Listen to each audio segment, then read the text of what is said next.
सभिनि खे formally welcome थी कयां ऐं मूंखे तमामु ख़ुशी आहे त सुठो अंग ऐं पाणीअ जे हक़नि जी ॻाल्हि कयूं था, पर उते उहो ई उन सदी में असां ॾिसूं था त असांजे मुआशरे में कारोबारी जिन्सी तशद्दुद, घरेलू तशद्दुद ऐं इहे शयूं तमामु आम तौर ते असांखे थींदे नज़र अचनि पियूं। आउं सम्झां थी त घरेलू तशद्दुद जेको आहे उनजो तालुक़ु रुॻो हिकु अमल सां न आहे, ही सिर्फ़ु हिकु एक्ट कोन्हे, बल्कि ही हिकिड़ो इस्तेहसाली निज़ाम आहे मुआशरे जो, समाज जो, जेको सियासी तौर ते, समाजी तौर ते ऐं मुआशी तौर ते गॾिजी करे माइन जो इस्तेहसाल करे थो या उन वल्नरेबल तबक़नि जो इस्तेहसाल करे थो, जंहिंमें सिर्फ़ु माई नथी अचे पर हिकु महिनतकश पोहरीअ तबक़े जो मर्द बि अचे थो, जंहिंमें हिकु ॿार बि अचे थो। ऐं आउं सम्झां थी त पिदरशाही निज़ाम खे, हिन ताक़त जे निज़ाम खे सम्झण लाइ ॾाढो घणो ज़रूरी आहे त असां हिनखे न सिर्फ़ु हिकु अहिड़ी रीत ॾिसूं त हीअ असांजे कल्चर जो हिसो आहे या हीअ त हिकु आम तौर ते घरेलू छेड़ो आहे, पर असांखे इन नुक़्ते नज़र सां इनखे ॾिसण जी ज़रूरत आहे कि हिकिड़ो स्ट्रक्चरल मामिलो आहे जंहिंखे असांखे कानूनी तौर ते, समाजी तौर ते ऐं मुआशी तौर ते गॾु खणी हलण जी तमामु घणी ज़रूरत आहे। हिन बेहक में असां न रुॻो असां हिन जा समाजी ऐं सियासी ऐं कानूनी पहलू ॾिसंदासीं, पर सां गॾोगॾु हीउ जेको असां हिकिड़ो एग्ज़िबिशन ॿाहिरि लॻायो आहे, जेको उमेद कयां थी त तव्हां सभिनि साथियुनि ॾिठो हूंदो, इहो हिकिड़ो आइडिया असांजो हुयो त तारीख़ी तौर ते फ़न जेको आहे उहो सिर्फ़ु पेंटिंग जे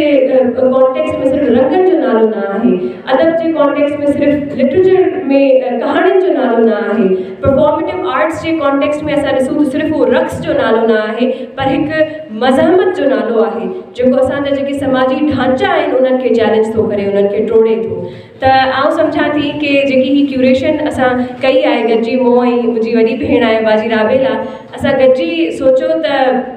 जेके बि समाजी मसइला असां ॾिसूं था पंहिंजे आसपास, पंहिंजे समाज में, उन्हनि खे न रुॻो असांखे इल्मु अदब ऐं डिस्कोर्स जे थ्रू चैलेंज करणु खपे, पर ॾाढो ज़रूरी आहे त असां उनखे फ़न जे तौर ते बि चैलेंज कयूं। त इन लाइ असां सोचियो, असां फ़ैसिलो कयो त असांजी ही जेकी वेहक हूंदी न रुॻो डिस्कोर्स जनरेट कंदी, पर आर्टिस्टिक एक्सप्रेशन जनरेट कंदी, जंहिंजे थ्रू असां आम जेको इंसानु आहे, जेको ॾिसे थो, महसूसु करे थो, उनखे असां आर्टिस्टिक हिकिड़ो विजुअल बि पेश कंदासीं त हू ॾिसी सघनि ऐं सम्झी सघनि त समाज में कहिड़ा मसइला आहिनि। उन सां गॾोगॾु असांजी तमामु नाले वारी लेखिका आहे समीना नज़ीर, जेके अॼु पंहिंजूं कहाणियूं पढ़ंदियूं, तमामु उन्हनि जो ख़ूबसूरत अंदाज़ आहे कहाणी पढ़ण जो, ऐं उन्हनि कहाणियुनि सां असां ॾिसंदासीं त कीअं लिटरेचर जे थ्रू, अदब जे थ्रू असां जेको आहे सो इन्हनि समाजी ढांचनि खे चैलेंज करे सघूं था। हिकु ॿीहर आउं तव्हां सभिनि आयल महिमाननि जी थोराईंदी आहियां त असांजी हिन वेहक खे तव्हां अहम सम्झो ऐं हिन गुफ़्तगू खे तव्हां अहम सम्झो त तव्हां पंहिंजो क़ीमती वक़्तु कढी अची असां सां गॾु शरीक थिया आहियो। Thank you very much. वेहक आहे हुनजे ॿिए पैनल जी तरफ़ असां वञी रहिया आहियूं। हीउ जेको पैनल आहे उहो जेको असांजो बुनियादी थीम आहे, मौज़ू आहे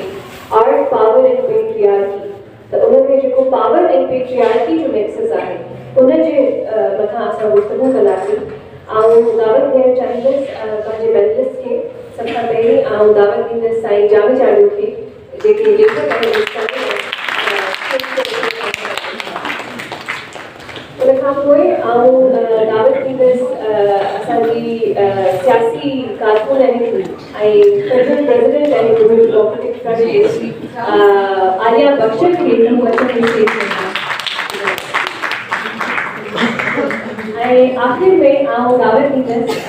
हमारी साथी हैं, साथी वकील हैं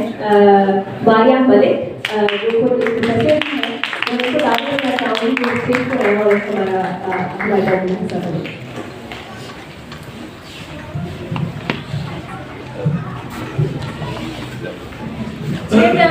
पाण सम्झूं था त आर्ट, पावर ऐं पेट्रियार्की में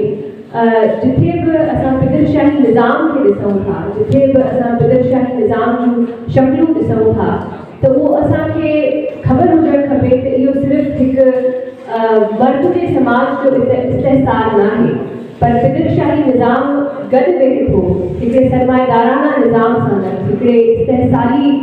कैपिटलिस्ट निज़ाम सां गॾु, ऐं हू गॾिजी वेही करे मायुनि जो उन्हनि तबक़नि जो जेके पोहरियत महिनत कश तबक़ा आहिनि, उन्हनि क़ौमुनि जो जेके पंहिंजी शनाख़्त सां अॼोके दौर में उभरी रहिया आहिनि, उनजो इस्तेहसाल कनि था। इन जूं घणियूं शक्तियूं असांखे नज़र अचनि थियूं ऐं असां वेझड़ाई में ॾिसूं त असां वटि हिकिड़ी वॾी पाकिस्तान जे अंदरि मिसाल आहे बलोच रेज़िस्टेंस मूवमेंट जी, जंहिंखे महारंग समी ऐं उन सां गॾु गॾु उन जूं साथियाणियूं अॻियां पंहिंजे हक़नि लाइ, पंहिंजी शनाख़्त लाइ, पंहिंजे वसाइनि लाइ हू विढ़ी रहियूं आहिनि, जिदोजहद करे रहियूं आहिनि। ऐं उनजी शक्ल असांखे सिंध में बि नज़र अचे थी, उनजी शक्ल असांखे ख़ैबर पख़्तूनख़्वा में बि नज़र अचे थी। ऐं ब्रॉडली आउं चाहींदसि त हीअ जेकी असांजी अॼु जी वेहक आहे, असां उन में पहिरीं त इन ख़्याल खे एक्सप्लोर कयूं,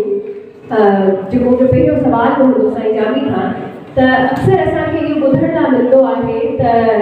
जेकी जिन्सी अणबराबरी आहे उहा त कुदरती तौर ते असांखे मिली वई आहे। असां ॿुधंदा आहियूं त मज़हब इनखे सपोर्ट कंदो, असांजो किथे किथे समाज कल्चर उनखे सपोर्ट कंदो त जेकी जिन्सी अणबराबरी आहे उहो कुदरती तौर ते आहे। त आउं चाहींदसि त साईं तव्हां इन ते थोरो तजियो कयो त छा इहा हक़ीक़ी तौर ते असां अगरि तारीख़ जे तनाज़ुर में हिनखे ॾिसूं त इहो वाक़ई में हिकिड़ो नेचुरल फिनोमिना आहे या इहा कंस्ट्रक्शन आहे हिकु समाज जी ऐं इंसानी तारीख़ जी। वॾी महिरबानी। सभ खां अॻु में जेको हिन खां अॻु में सेशन हो उन में जेके पैनलिस्ट असांजूं टई तमामु चारई तमामु ब्रिलियंट ऐं ज़हीन टाइम असांजूं इंतहाई शानदार अंदाज़ सां आर्ट खे फन खे हिकिड़े गैर रिवायती अख सां ॾिसण ऐं ॾेखारण जी कोशिशि कई त आर्ट को जमालियात या सिर्फ़ु जमालियाती ज़ौक़ जो नालो न आहे, पर आर्ट जो तालुक़ु ज़िंदगी जे बेरहम हक़ीक़तुनि जे तहनि में लिखियल जेके ज़ुल्म आहिनि, जेके जबर आहिनि, जेका तफ़रीक़ आहिनि ऐं जेको दाग आहे, जेके इंसानी हक़ीक़तूं आहिनि, जेके वणायूं आहिनि, उनखे बेनकाब करे थो पिया। तमामु सुठो सिस्टम कयो। जेको हीउ तव्हांजो हिकिड़ो जुमिलो जेको तव्हां चयो, इहो असांखे रुॻो असां वटि सिंध में न, पर इहो बैन अल-अक़वामी तौर ते समूरनि जागीरदार समाज में, ज़रई समाज में, क़बाइली समाज में ऐं दुनिया जे केतिरनि जिते पिदरी समाज जी शिकिल मौजूदु आहिनि ऐं उते इहो आम तौर ॿुधण जो मौक़ो मिलंदो आहे त इहो जेको फ़र्क़ु आहे इहो कुदरती आहे। ॾिसो, कुदरत या नेचर फ़र्क़ु कयो आहे, तफ़रीक़ न कयो आहे। असांखे सभ खां पहिरीं सम्झणो पवंदो त फ़र्क़ में ऐं तफ़रीक़ में कहिड़ो फ़र्क़ु आहे। फ़र्क़ में हिराकी न आहे, फ़र्क़ में जबर न आहे, फ़र्क़ में घटि वधाई न आहे, फ़र्क़ में इहो तायुन न आहे त केरु कमतर आहे केरु बरतर आहे। फ़र्क़ु हिकिड़ी हुस्नाकी आहे, हिकिड़ो हुस्न आहे, हिकिड़ी ब्यूटी आहे ऐं सॼे हिन जहान में, नेचर में, फितरत में हर शइ में फ़र्क़ु आहे, डाइवर्सिटी, तनवुर आहे। इहा फितरत जी ऐं ज़िंदगी जी हुस्नाकी आहे। पर सवाल इहो आहे त आख़िर छा आहे जेको इन फ़र्क़ खे तफ़रीक़ में तब्दील थो करे छॾे। इनखे ई पैचार्की चए थो, इनखे ई तबक़ाती निज़ाम चए थो ऐं इनखे मां हीअं शुरू कयां त असांखे सभ खां पहिरीं सम्झणो पवंदो त इहा जेका फिदरसरी समाज आहे, फिदरी समाज आहे, पैचार्की आहे, इहा छाजी पैदावार आहे, इहा कीअं कंस्ट्रक्ट थी आहे। छाकाणि त फितरत कोन कई आहे, जीअं गुरबत फितरत कोन ॾिनी आहे, जीअं इज़त ऐं ज़िलत फितरत तय न कई आहे, जीअं तबिको फितरत तय न कयो आहे, जीअं वसीलत ऐं रसाई फितरत तय कोन कई आहे, जीअं दर्जाबंदी फितरत तय कोन कई आहे। इहे सभु जेके अणबराबरियूं आहिनि, घटि वधायूं आहिनि, इहे हिन समाज जो कंस्ट्रक्ट आहे, त उनजी तश्कील आहे। हाणे जेको हीउ सुवाल आहे त हीउ जेको मर्द ग़ालिब आहे ऐं मायूं उनजे ज़ेर आहिनि, इहो जेको निज़ाम आहे पूरो जेके चऊं था असां पिदरी समाज या मर्दाणो समाज, इहो तबक़ाती समाज जो हिकिड़ो पासो आहे। ईअं न आहे त को इहो अलॻि जुदा जुड़ियो आहे।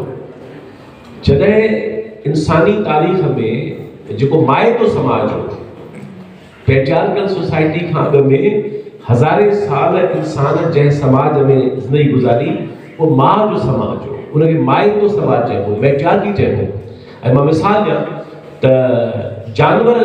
जेको असांजे आसपास रहे थो, ॿिलियूं, कुता, जेके साल मिसाल सोला, उहे अॼु बि मैट्रियार्की में रहनि था। हुननि जो पीउ हूंदो आहे, हुनखे ख़बर न हूंदी आहे। इन करे ॿिली जो बचिड़ो, हर जानवर जो बचिड़ो पंहिंजी माउ जुदारींदो आहे। उनजो अॼु समाज माइतो आहे। त इन माइते समाज मां जेका इंसानी ज़िंदगी में शिफ्ट आई, जेका तब्दीली आहे, उनजो वॾो सबबु इहो हो त ज़ाती मिल्कियत आई। ज़ाती मिल्कियत आई ऐं इंसान खाना बदोश ज़िंदगी छॾे, छाकाणि त मैट्रियार्कल समाज खाना बदोश समाज हो। ऐं मां तव्हांखे दिलचस्प ॻाल्हि कयां, तव्हांखे ख़बर हूंदी, अॼु बि रूए ज़मीन ते जेके बि माण्हुनि जा गिरोह बेज़मीन आहिनि, उहे खाना बदोश जेके आहिनि, उहे अॼु बि माइते समाज में रहनि था। अॼु बि बागड़ी असांजो जेको ज़ात आहे, उनजो ढांचो माइतो आहे। अॼु बि जेको उनजो जो ढांचो आहे, उहो माइतो आहे। त इन करे ज़ाती मिल्कियत ऐं तबक़ाती निज़ाम जॾहिं पंहिंजी शिकिल वरिती, त उन हिन सभु निज़ाम खे पैदा कयो। ऐं हाणे छा थो करे, मां ॿ टे लफ़्ज़ में ॻाल्हाइणु चाहियां थो। पैट्रियार्की छा थी करे, त पैट्रियार्की जेंडर रोल डिफाइन थी करे छॾे, तय थी करे छॾे, हू डज़ वॉट। हाणे इहो फितरत तय कोन कयो आहे। फितरत कोन मानी पचाइणु सेखारी आहे माईअ खे। फितरत माईअ खे थाम थोरो कोन सेखारिया आहिनि। फितरत माईअ खे कपिड़ा थोरो कोन सेखारिया आहिनि। इहे सभु कम जेके आहिनि, इहे सभु समाज जो कंस्ट्रक्ट आहिनि। छो त पैट्रियार्की छा थी करे, त पैट्रियार्की जेंडर रोल डिफाइन थी करे छॾे, त केरु छा कंदो। अच्छा, हाणे केरु छा कंदो, नंबर ॿिया। अॻी ॻाल्हि इहा आहे त पैट्रियार्की उनखे इंस्टीट्यूशनलाइज़ थी करे छॾे। हीउ जेको तव्हां सवेर हिकिड़ो जुमिलो चयो, इबारत हुई, स्टेटमेंट हुई, बस एक घरेलू औरत। बस हुनजो पूरो वजूद, हुनजो पूरो शऊर, हुनजो पूरो कमु, हुनजो पंहिंजो फन, हुनजी महारत, हुनजो 24 कलाक जी सरगर्मी, उहा सभु अंडरमाइन थी वई इहो चवण सां त हीअ त वेचारी बसि घर में हूंदी आहे ऐं बसि एक घरेलू औरत। इन करे जेंडर रोल खे डिफाइन थी करे, जेंडर रोल खे कंस्ट्रक्ट थी करे, उनखे इंस्टीट्यूशनलाइज़ थी करे। ऐं टियों कमु कहिड़ी थी करे पैट्रियार्की। पैट्रियार्की सादो मामलो न आहे। डॉक्टर ईश्वर वेठो आहे, नफ़्सियात जो डॉक्टर आहे, काश उहो हुजे हा, पहिरियों में तव्हांखे ॿुधाया शकियूं, वरी ॿिए कंहिं में। पैट्रियार्की छा थी करे, त उन जेंडर कंस्ट्रक्ट खे इंस्टीट्यूशनलाइज़ करे, जेके पेरीफेरी ते ॿिया इदारा मौजूदु आहिनि, उन सां जोड़े छॾे थी। मिसाल तौरु तबक़ाती निज़ाम सां उनखे जोड़े छॾे थी। मिसाल तौरु कल्चर सां उनखे जोड़े छॾे थी। लेजिटिमेसी वठे थी कल्चर। मिसाल तौरु मज़हब जे इंस्टीट्यूशन खां हूअ वठे थी लेजिटिमेसी। बाबा सभु कुझु अलाह कयो आहे, ख़ुदा कयो आहे, भॻवान कयो आहे, असां तव्हांजो विच में छा आहे। इहो मायुनि खे उन कयो आहे सभु कुझु। इहो त पैट्रियार्की नरगो पाण उन जेंडर रोल खे, उन तफ़रीक़ खे, डिस्क्रिमिनेशन खे करे थी इंस्टीट्यूशनलाइज़, पर उहा पेरीफेरी ते पंहिंजे आसपास मौजूदु जेके बि ढांचा आहिनि, जेके बि पावर स्ट्रक्चर्स आहिनि, उन सभिनी सां हिकिड़ो तालुक़ जोड़े ऐं पंहिंजे पावर खे वधीक असर थी करे। ऐं नतीजे में उहा कॾहिं टेंजिबल फॉर्म में आहे, कॾहिं इंटेंजिबल फॉर्म में आहे। मुंहिंजे ॻाल्हि सवेल थी सेशन में त घर जी चाबी मर्द वटि आहे, इहो टेंजिबल फॉर्म आहे न। पर जेको इंटेंजिबल फॉर्म आहे, जेको रवैयनि में आहे, जेको सोच में आहे, जेको इक्वेलिटी खां वधीक इनइक्विटी में आहे। मिसाल तौरु जेकॾहिं मां सम्झां थो त मायुनि जो अकुलु खुड़ीअ में हूंदो आहे, त मूंखे कहिड़ो कानून पकड़े सघंदो।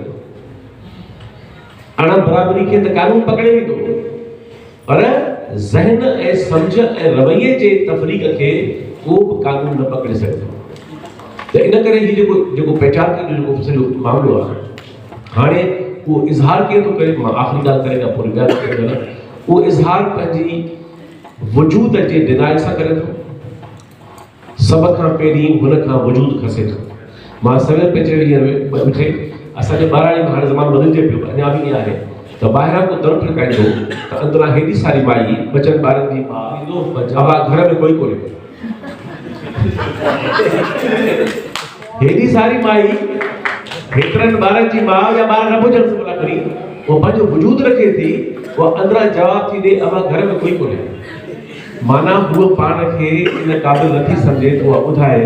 त अंदर में घर में हू चए बाबा ख़ुदा बख़्श कोन्हे, मुंहिंजो मुड़ुसु कोन्हे, मुंहिंजो पुटु कोन्हे, न चवंदी घर में कोई कोन्हे।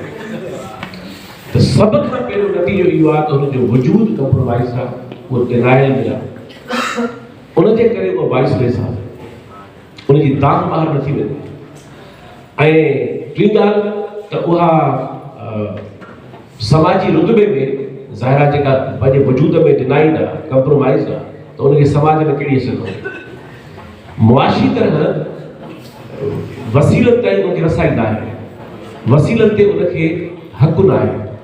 ऐं जेकॾहिं उनखे हक़ु मिलंदो बि किथे किथे एक्सेप्शनली त उन बज़ाहिर जेको कानूनी हक़ु आहे उन ते बि हुनजो अख़्तियार न आहे। मूंखे हिकिड़ी नथो नालो खणा, हिकिड़ी तमामु मोतबर सीनियर प्रोफेसर हिकिड़ी ॻाल्हि कई, मूंखे केतिरा ॾींहं दिलि में रहियो। हुन चयो त मां जॾहिं रिटायर थियसि त पोइ मूंखे पंहिंजे चेक बुक ते अख़्तियार कयो। हिकिड़ी यूनिवर्सिटी जी प्रोफेसर खे बि पंहिंजे पघार जे चेक बुक ते अख़्तियार न आहे, उहो कंहिं वटि आहे। त ईअं सियासी तरफ़ वॉइसलेस आहे, ईअं सकाफ़ती तरफ़ वॉइसलेस आहे। त मां त पंहिंजी ॻाल्हि में पहिरियों ख़तमु कयो त हीउ हिकिड़ो पावर स्ट्रक्चर आहे, पावर जी हिरारकी आहे, ताक़त जो ढांचो आहे, ऐं ढांचा आहे जंहिंजे अंदरि पेट्रियार्की सर्वाइव करे थी, पंहिंजी जाइ ठाहे थी, उहा पंहिंजे आबादी जे वॾे हिसे अध खे उनजे वजूद खे डिनाए करे थी, उनखे बेआवाज़ करे थी, उनखे बेवजूद करे थी, ऐं उनखे कल्चर, मज़हब, समाजी साख़्त, सियासत जेके बि शिकिलियूं आहिनि। इन करे मां हमेशह ॻाल्हि चवंदो आहियां, इहा ॻाल्हि त कल्चर परस्ती बीमारी आहे। कल्चर में सुठो कुझु बि, घणो कुझु बहितर बि आहे, ऐं कल्चर जे अंदरि वॾी तबक़ाती ऐं सिन्फ़ी तफ़रीक़ बि मौजूदु आहे। इन करे कल्चर परस्ती, उहो कल्चर सिंधियुनि जो हुजे, उहो कल्चर दुनिया जे कंहिंजो हुजे, दुनिया जो को बि कल्चर अहिड़ो न आहे जंहिंमें पिदरी समाज पंहिंजो इज़हार न कंदो हुजे। इन करे उन सम्झणो पवंदो कंस्ट्रक्ट खे त केतिरो कल्चर में असांजो आहे ऐं केतिरो कल्चर में ताक़त जो आहे, जेको उन्हनि डिफाइन कयो आहे, उन तय कयो आहे। त हीउ सवाल जेको सॼो आहे, ऐं ॿिए राउंड में ॻाल्हि हलंदी त आर्ट छा थो करे सघे, इन ते पाण ॿिए राउंड करे सघूं था। पर पेट्रियार्की खे सादो सवाल न, पर एतिरो पेचीदा सवाल सम्झी ऐं उनखे तबक़ाती ऐं ताक़त जे समूरे ढांचनि में ॾिसबो त पोइ शायदि सम्झ में ॻाल्हि अचे। हाणे असां हिकु पहिरियां ई ॻाल्हि थी बीठी आहे, जंहिंमें आउं सम्झां थी त असांजी जेकी सॼी ऑडियंस आहे, असांजा जेके महिमान आयल आहिनि, उन्हनि खे बुनियादी जेको नुक़्ते नज़र आहे, जेको ज़ावियो आहे पितरशाही निज़ाम खे ॾिसण जो, उहो ज़रूरु सम्झायो वेंदो। ऐं हाणे आउं हलंदसि असांजी ॿी साथाणी कॉमेंट आलिया रोशना, ऐं उन्हनि खां मुंहिंजो ॿियो सुवालु इहो हूंदो त पाण ॾिसूं था त पितरशाही निज़ाम जेको आहे उहो एॾो आलमी तौर ते फैलियल आहे, एॾो मुख़्तलिफ़ समाज जे ऐं रियासत जे ऐं सियासत जे डिफरेंट एस्पेक्ट्स खे टच करे थो। पर आउं चाहींदसि त तव्हां इन में असांखे इहो नुक़्ते नज़र ॾियो। असांजो जेको पहिरियों सेशन हो उन में ॻाल्हि ॿोल थी पई त माई खे जेको आहे उन में इनेबल कयो वञे त हू उनजो हिसो ठहनि मुआशरे जो। पर्सपेक्टिव सां पढ़ंदा आहियूं त माई खे इनेबल, इम्पावर, इहे जेके लफ़्ज़ आहिनि इहे बि हिकु तरीक़े सां तफ़रीक़ कनि था। असांजो जेको बुनियादी जेको नुक़्ते नज़र आहे उहो इहो आहे कि असांखे इहो न खपे कि तव्हां असांखे हिकिड़ी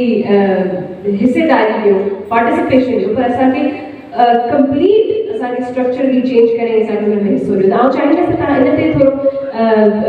ॻाल्हि रखो त जिन्स, मज़हब ऐं तबक़ाती निज़ाम उहे कीअं इंटरप्ले था कनि त पितरशाही निज़ाम खे असां उहो ई मज़बूत करे रखूं, ऐं उनखे टोड़ण लाइ असांखे कहिड़ा नुक़्ते नज़र या कहिड़ा समाजी रवैया जेके अडॉप्ट करणा आहिनि। सलाम हक़ मौजूद तव्हांजे हिकिड़े सुवाल में घणा सुवाल आहिनि। कोशिशि कंदसि जेतिरो निभाए सघां, कारण जामी त ॾाढी सुठी ॻाल्हि रखे वियो। असां खां पहिरियां जेको थियो सेशन आर्ट जी मज़ाक़ जो पासे ते बि मां सिर्फ़ु हिकिड़ी नंढड़ी शायदि उर्दू सम्झे, आई डोंट नो मां उहा सिंधी सम्झे थी, हुन हिकिड़ी ॻाल्हि कई त असांखे पंहिंजे दरवाज़े जे अॻियां मतिलबु हिकिड़ी आर्ट वारी या रखणु घुरिजे त मर्द खे पंहिंजो आईनो ॾेखारिजे। तव्हांजे सवालनि मां ई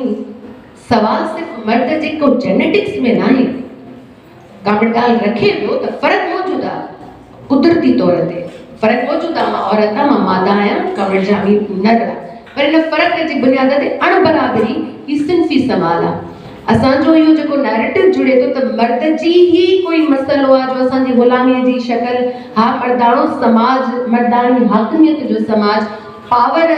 जो इख्तियार जेको आहे उहो मर्द वटि ज़रूरु आहे, पर मर्द बि उहो कहिड़ो जे समाज सां मां तालुक़ थी रखां, जे क़ौम सां मां तालुक़ थी रखां, उते 86% त बेज़मीन हारी आहिनि, उहे पोइ हारी मर्द बि त आहिनि न। मुंहिंजो सीनियर साथी बलोचिस्तान सां तालुक़ थो रखे, बलोचिस्तान जे रिसोर्सिस ते कहिड़े बलोच जो इख्तियार आहे? हिमल अखर आहियां त उतां जी बलोच इन जनरल बलोच जी हालत छा आहे ऐं कुदरती तौर ते के मालामाल आहे पंहिंजे रिसोर्सिस जे तौर ते, पर उन जा इख्तियार बलोच जा पंहिंजे बलोचिस्तान में न आहिनि। ईअं ई असां औरतुनि सां बि मामिलो थो बीहे न। तबक़ाती समाज जी जॾहिं असां मदरसरी समाज हो, खाना बदोश हुआसीं, पर असां थानी थियासीं ऐं असां गॾु करण जो शइ, हा इहो वरी शिकार न हूंदो त असां खाई सघूं था, सर्वाइवल करे सघूं था, त पोइ ज़मीन ते निकाह कया मिल्कियत जी सूरत में, ऐं ॿी सूरत में असांजी मथां निको पियो। असां मां उन ॾींहुं ग़ुलाम बणिजी आहियां हिकु औरत जी हैसियत में। जानवर, औरत ऐं धरती एट अ टाइम ग़ुलाम थिया आहिनि, हिकु समाज में थिया आहिनि, त पोइ जहिड़ो बि उन पासे बि आहे। हा बज़ाहिर ज़रूरु थींदो आहे त असांखे मर्द असांजे अॻियां बीठो आहे, असांजे लाइ रुकावट इहो आहे। ज़ाहिर जागीरदारी समाज सां त अञा ताईं क़बाइल आहे, मां पाण कंबर शतारपुर सां तालुक़ रखां थी, अञा त असां क़बाइली समाज में आहियूं ऐं क़बाइली समाज ऐं असांजो जेको मतिलबु जेको मुल्क वरी या चऊं या जेकी धरती जो मां क़ौम त पुराणी आहियां, मुल्क बि त हीअ आमरियती फौजी डिक्टेटर ऐं मज़हबी इंतहा पसंदी जे गठजोड़ जी सूरत में अञा वधीक प्रतिशाई हथी ॾिनी अथऊं। हिकु सूरत में डायरेक्ट सरमाएदारी असांजो जेको हालत टी दुनिया जी हालत में त जागीरदारी बि मौजूदु आहे, क़बाइलियत बि मौजूदु आहे, त सरमाएदारी बि इहा ई सरमाएदारी आहे टी दुनिया जी। का नई सरमाएदारी का डेवलप थी कोन ईंदी, इहा ई सरमाएदारी बि वटि मौजूदु आहे। चीप लेबर जी सूरत में औरतुनि खे ॿाहिरि खणी आई आहे, अहिड़ा जेको मतिलबु नर्सिंग जा अहिड़ा जेकी मायूं कनि, पर उहा उन लेबर में उनखे उसूली बुनियादनि ते काउंट ॻाल्हि रखी न, हिकिड़ी प्रोफेसर आहे जेकी रिटायरमेंट खां पोइ पंहिंजे चेक ते इख्तियार रखे थी, या जे वटि मिनिमम प्रॉपर्टी बि आहे। मूं वटि हिकिड़ो नंढो फ्लैट हो मां सेल करे, मुंहिंजी पंहिंजी हिकिड़ी, मूंखे मतलब हैरानी थी, वाकई में कानून साज़ी थी आहे, डेवलपमेंट थी आहे, आम समाज में मायूं नज़र अचनि थियूं निस्बतन, पर मां जॾहिं उहो सेल करणु वियसि फ्लैट ऐं मां ॿियो पंहिंजो घर पई वठां त 60+ हुयो, भटी साहब 60 साल असां वटि सरकारी तौर ते रिटायर वठंदा आहिनि, त हाणे शायदि दिमाग़ कमु नथो करे, असांजो त जंहिं खां ई लॻंदो आहे समाजी तौर ते। त जॾहिं मां हुनखे सेल पई कयां ऐं मां लिखी पई ॾियां त मूंखे चयो त तव्हां सां गॾु को ॿियो सिग्नेचर बि करे। मां चयो 45-48 सालनि जी माई, चई न औरत असांजे कानून पाकिस्तान में मौजूदु आहे त औरत सही फ़ैसिलो न वठी सघंदी आहे, त तूं जेको घर खपाए थी तोसां गॾु कंहिं मर्द जी साइन खपे। ऐं मां चयो जेको 60+ आहे, जेको सरकार हुनखे रिटायर कयो त हाणे हिनजो दिमाग़ कमु नथो करे, ही आराम करे असां हिनखे पेंशन ॾींदासीं, उनजो निस्बत मुंहिंजो दिमाग़ कमु करे थो, मुंहिंजो त जुड़ो थी वञे। चई न नथो थी सघे, असां वटि इहे आइन मौजूदु आहिनि। जॾहिं तव्हांजी रियासत जे आइन जे अंदरि औरत सेकंड सिटीज़न हुजे, औरत जेकी आहे उहा 45-48 सालनि जी औरत समझ वारी पंहिंजो फ़ैसिलो नथी करे सघे, पंहिंजी प्रॉपर्टी जेके सेल नथी करे सघे, जेकी प्रॉपर्टी लेस जिन वटि कुझु बि कोन्हे, जेकी पंहिंजे ॿाहिरि दर खड़कण ते जवाब में इहा चवे त घर में कोई कोन्हे। खोड़े हिते हैदराबाद कासमाबाद में काफ़ी माण्हू आहिनि जेके हाणे को मर्द मिली वेंदो रस्ते ते, असां त सियासी माण्हू असां पाण मिली वेंदा आहियूं, तॾहिं बि चवंदा हा त ॿारनि सां गॾु आहे, मतिलबु ज़ाल रिश्तो माउ भेण उहे सभु ॿारनि में काउंट थींदा आहिनि। ॿारनि जे करे त असां बाद में था अचूं, त हीअ सॼो तबक़ाती अणबराबरीअ जी बुनियाद ते सभु अणबराबरियूं बीठियूं आहिनि ऐं इनखे बरक़रार रखण लाइ ही सिस्टम जिनखे असां जागीरदारी चऊं, जेके असां क़ौमी अणबराबरी चऊं, जेके असां सरमाएदारी चऊं, इहो सभई गॾियल हिकिड़ो जहिड़ो आहे, को अलॻि न आहे। बदकिस्मती सां असां वटि जेंडर सवाल या फेमिनिस्ट तहरीकूं उभरियूं बि आमरियती दौर खां पोइ सीनियर साथी वेठा आहिनि, फौजी डिक्टेटरशिप ऐं पोइ हुदूद ऑर्डिनेंस ऐं मज़हबी तापसंदी मुलाहियत जे दौर खां पोइ हिकु तहरीकूं उभरियूं ऐं हिकिड़ी तहरीक जो मतिलबु पोइ काफ़ी देरि खां पोइ वैफ जो हिसो बि रही आहियां त लिबरल्स नैरेटिव जेको तव्हां चयो न वुमन एम्पावरमेंट, पावर लफ़्ज़ में ई इस्तेसाल आहे। पावर जी कहिड़ी बि शक्ल हूंदी, पोइ उहा जिन्स जी बुनियाद सिंफ़ जी बुनियाद ते हुजे, क़ौम जी बुनियाद ते हुजे, तबके जी बुनियाद ते हुजे, बाबा हिकिड़ी ई पावर के हिकिड़ी माई का मैनेजिंग पोस्ट ते पावर थी वेंदी त उहा माई उहो ई रिएक्ट कंदी जेको मैनेजर मर्द कंदो। त पावर जी का बि सूरत असांजे समाज में कंहिं बि पावर जी सूरत जेसि ताईं बि मौजूदु हूंदी त ही इस्तेसाली निज़ाम बरक़रार हूंदो, जेके प्रदर्शाई चओ, जेके क़ौमी जबत चओ, पावरलेस सोसाइटी जो सवाल उन में ई शायदि के असांजा दग निकिरी सघनि था। असांजी आज़ादी मुंहिंजे तबके जी बुनियाद सां, मुंहिंजे घर जे तबके सां तालुक़ थी मां रखां, मुंहिंजी सिंफ़ जी बुनियाद ते मां औरत आहियां शायदि, ऐं मां सिंधी आहियां। पंहिंजे क़ौमी आज़ादी या जबर मां बि मां तॾहिं सम्झां थी त जॾहिं पावरलेस सोसाइटी हूंदी, हिकिड़े इदारे या हिकिड़े आमरीत खे या हिकिड़नि खे ई इख़्तियार हूंदा त पोइ अॼु ॾींहं ताईं जेसि साली निज़ाम हले थो इहे सभु सूरतियूं। ऐं ॿियो जेको फेमिनिस्ट सवाल आहे न, घर ख़ानदान रियासत जो बुनियादी यूनिट आहे ऐं उनखे बिल्कुलु बरक़रार रखण में हीअ रियासत जोड़ तोड़ करे थी ऐं बिल्कुलु छो जो ॾिसो जेको क़ौमी आज़ादी जी जदोजहद आहे उहा बि घर खां ॿाहिरि आहे, जेकी तबकाती आज़ादी जी जदोजहद आहे उहा बि घर खां ॿाहिरि आहे। जेको औरत सवाल या फेमिनिस्ट सवाल आहे न उहो वजूद खां शुरू आहे ऐं निस्बतन छो जो हाणे ज़रा तारीख़ी तौर ते वरी मां कमल ईश्वर जो नालो खणंदसि, दोस्त वेठो आहे, हिकिड़ियूं शयूं बाज़ारि हूंदियूं हिकु अनकॉन्शियस में तव्हांजे पइजी वेंदियूं आहिनि। हिमल ताईं बि अनकॉन्शियस में अगरि रोड रस्ते ते बाइक ते घुमंदी आहियां मां, को चिताए ॾिसंदो त असां पहिरियों पहिरियों खे ॾिसंदा आहियूं त शायदि असां के जेके लटा कपिड़ा पातल आहिनि उहे त हेॾे होॾे न ध्यानु जो मूं ॾिसे थो, असांजी अनकॉन्शियस में इहो पइजी वियो आहे त हिकिड़ी तारीख़ी तौर ते अनकॉन्शियसली त माईअ में ई चइजे त आहे मतिलबु एब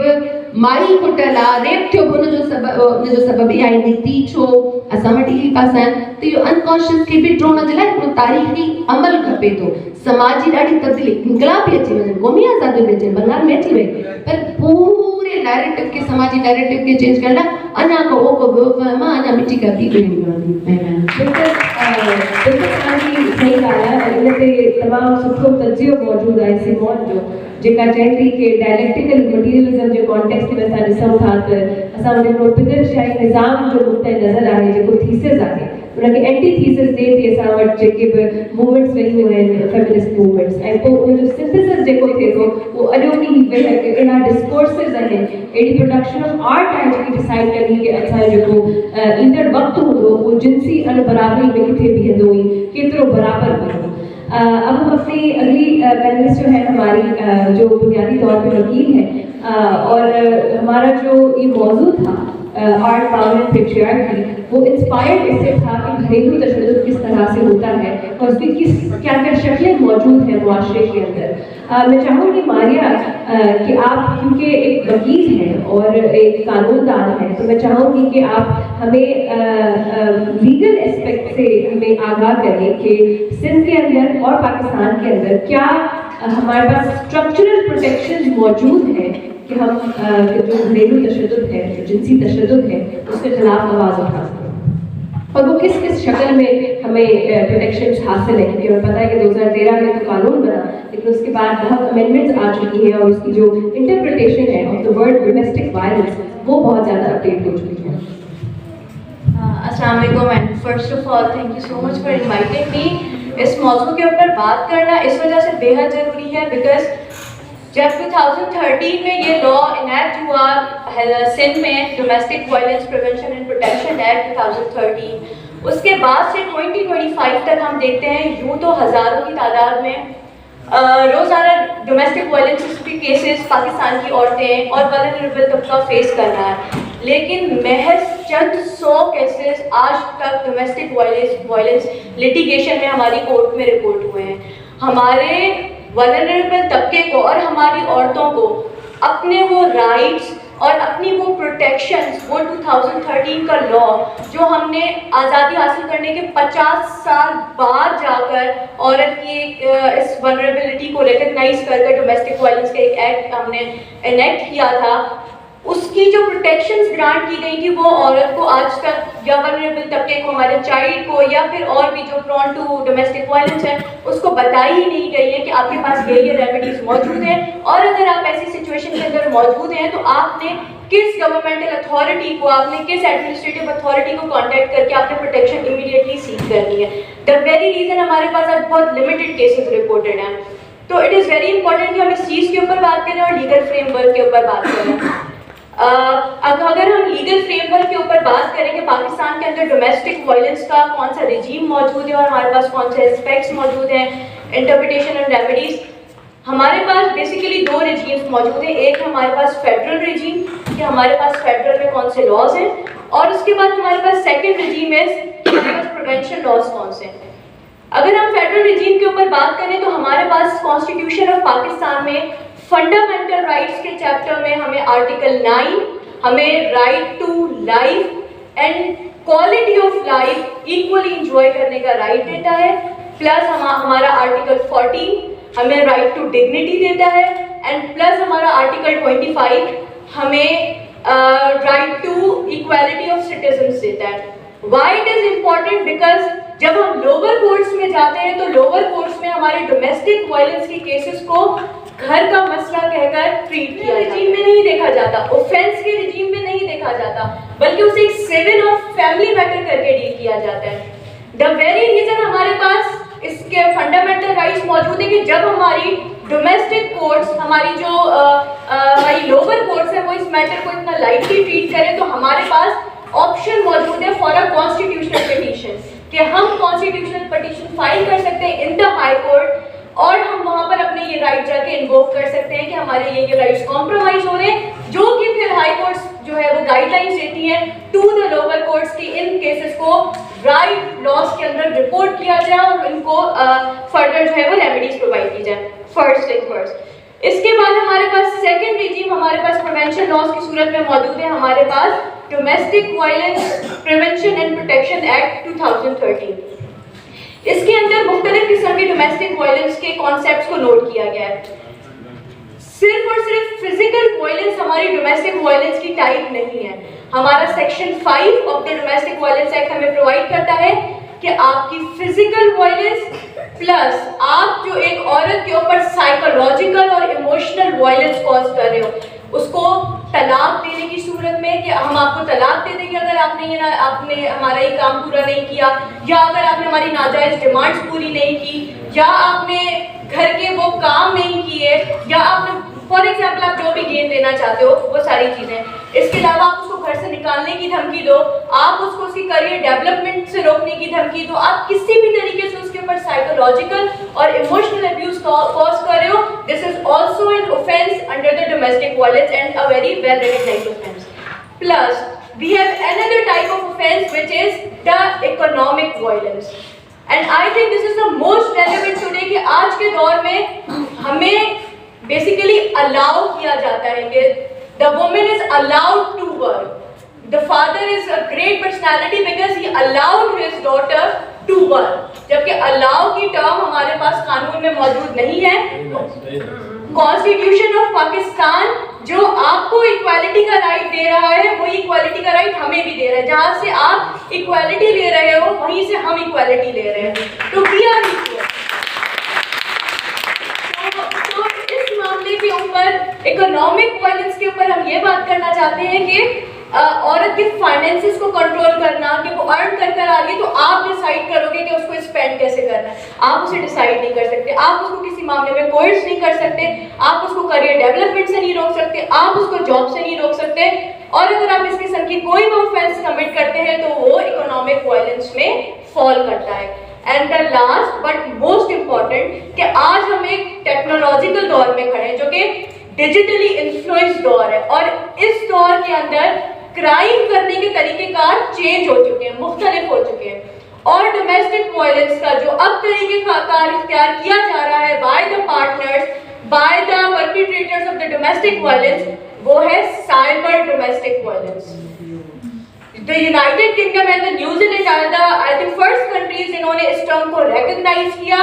और अपने लॉज को अमेंड किया है इस मामले के ऊपर कि किस तरीके से सोशल मीडिया का इस्तेमाल किया जा रहा है डोमेस्टिक वायलेंस कॉज करने के लिए। सोशल मीडिया का इस्तेमाल किस तरीके से किया जा रहा है कि आप अपने पार्टनर के सोशल मीडिया अकाउंट्स के ऊपर अननेसेसरी कंट्रोल रखते हैं, आप उसकी ईमेल्स एंड पासवर्ड्स अपने पास रखते हैं, आप उसकी नेसेसरी इंफॉर्मेशन को अपने पास रिटेन करते हैं, फिर उसके खिलाफ इस्तेमाल करते हैं, आप उसकी लोकेशन को ट्रैक करते हैं और वो ट्रैक कर आप उसको फिजिकल और साइकोलॉजिकल वायलेंस कॉज करते हैं। आप अगर आपकी पार्टनर आपके वायलेंस से बचकर कहीं पनाह लेने जाती है तो आप उसकी इंटीमेट फोटोज को उसकी कंसेंट के बगैर सोशल मीडिया प्लेटफॉर्म्स पे इस्तेमाल करते हैं। तो ये एक साइबर वायलेंस की एक बहुत हमें रिकॉग्नाइज करने की जरूरत है और हमें ये वो वायलेंस की एक लास्ट किस्म है जो हमारा डोमेस्टिक वायलेंस एक्ट रिकॉग्नाइज नहीं करता। हमारा डोमेस्टिक वायलेंस एक्ट सिर्फ साइकोलॉजिकल, फिजिकल और इकोनॉमिक अब्यूज को रिकॉग्नाइज करता है। But I think this is the high time कि हम अपने लॉज को रिवाइज करें, अपडेट करें और साइबर डोमेस्टिक वायलेंस को भी अपने लॉ रेजिम के अंदर ऐड करें। बहुत बहुत शुक्रिया मारिया। मेरा ख्याल है कि बहुत आपने होलिस्टिकली इसके ऊपर तजिया दिया और इसमें मैं इजाफा करती जाऊँ क्योंकि मैं भी इन्हीं की साथी वकील हूँ कि हम अक्सर औकात समझते हैं, जैसे मारिया ने कहा कि इसको घरेलू मसला समझ के कोर्ट से बाहर हल करने की तजवीज़ की जाती है, लेकिन हमें ये समझने की ज़रूरत है, इसकी गुफ्तगू से भी ये साबित होता है कि डोमेस्टिक वायलेंस बिल का होना या उसकी मौजूदगी इसलिए भी ज़रूरी है कि ये इस्तेहसाल जो है वो सिर्फ घर का इस्तेहसाल नहीं है, एक स्ट्रक्चरल मसला है जिसको हमें स्ट्रक्चरल डील करने की वजह से बहुत ज़्यादा ज़रूरी है कि उसके लिए हमारे पास अलग से कानून हो ताकि उसके जो न्यूआंसेस हैं, जो उसकी पेचीदगियाँ हैं, उसको हम समझ के और फिर उसको हम असेस करके समाज में इंसाफ की रसाई आसान करें। अब मैं अपने दूसरा जो हमारा सेगमेंट है सवालात का, उसकी तरफ आते हैं। हाणे मुझे जो ॿियो सवाल आहे वो साईं जागी खां हूंदो। तव्हां पंहिंजी पहिरीं गुफ़्तगू में ॻाल्हि कई त कल्चर जेको आहे उहो बि हिकु वॾो थ्रेट थी सघे थो, वॾो पोटेंशियल रिस्क आहे असां जेको जिन्सी बराबरी जी ॻाल्हि कयूं था उनखे रोके। तव्हां चाहींदसि त हिन सवाल में हिन जेकी तव्हांजी गुफ़्तगू हुजे उन में तव्हां असांखे इहो ॿुधायो त सिंधी समाज जो छा तारीख़ी तसलसल रहियो आहे माई खे खणी, कहिड़ा असां वटि अहिड़ा किरदार रहिया आहिनि या कहिड़ा असां वटि अहिड़ा लिटरेचर जा एविडेंसिस रहिया आहिनि जेके माई जे किरदार खे सघो करे पेश कनि था, बाख्तियार पेश कनि था, ऐं पोइ कल्चर उहो कंहिं तरीक़े सां उनखे रोके थो या उनखे उन मंज़िल ताईं वञण में रुकावटूं आहे। ॾिसो रोमा तव्हां जेका ॻाल्हि पंहिंजे सवाल में ई बार बार लफ़्ज़ इस्तेमालु कयो, मां सम्झां थो उहो असां सभिनी गुफ़्तगू जो बुनियाद आहे त हीअ जेके असांखे बज़ाहिर इनफ़राद, बज़ाहिर घरेलू, बज़ाहिर जज़्बाती, बज़ाहिर सक़ाफ़त, बज़ाहिर समाजी, ये जेके बि इनफ़रादी रवैया या इनफ़रादी जेके नज़र कनि था मामला वाक़िया तो तव्हां पाण जी ॻाल्हि कई त उनखे गहराई सां ॾिसबो, असां ॻाल्हि करे चुका आहियूं सभई पहिरें राउंड में, अॻु में थी चुकी, त इनखे इनफ़रादी वाक़िया सम्झण जे बजाय इनखे स्ट्रक्चरल लेंस में ॾिसबो त उनजी गहराई बि सम्झ में ईंदी, उनजी वुसअत बि सम्झ में ईंदी। हिकिड़ी ॻाल्हि आहे। हाणे इहा साॻी शइ लागू मईशत ते बि आहे, सियासत ते बि आहे, समाजियात ते बि आहे ऐं कल्चर ते बि आहे, इल्म ते बि आहे। दुनिया ज़िंदगी जो को बि अहिड़ो शोबो न आहे जेको इन स्ट्रक्चर्स खां लातालुक हुजे। इन करे हाणे ॻाल्हि वॾी थी वेंदी, पर तव्हां सवाल कयो सिर्फ़ु कल्चर जे हवाले सां, मां उनखे खोलिया नंढियूं खोलिया थोरियूं। ॾिसो कल्चर